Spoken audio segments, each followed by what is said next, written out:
1589, an Italian scientist named Galileo attempted to prove Aristotle wrong.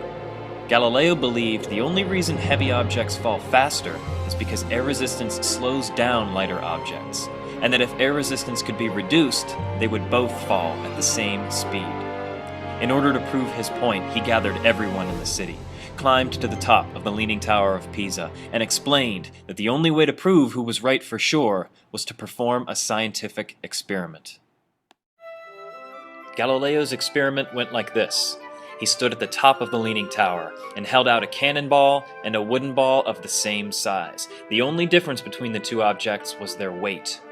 Galileo explained that since they are the same size and shape, they would feel the same amount of air resistance as they fell. His conclusion was that they should hit the ground at the same time.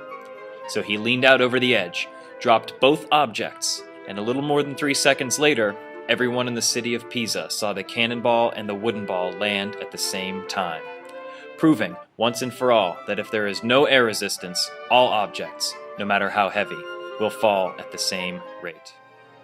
And it's kind of got an eccentric construction, which is part of its history. It was built in the 1960s as a nuclear test facility to test nuclear propulsion systems, and that meant that they built it out of aluminium to make the radiation easier to deal with.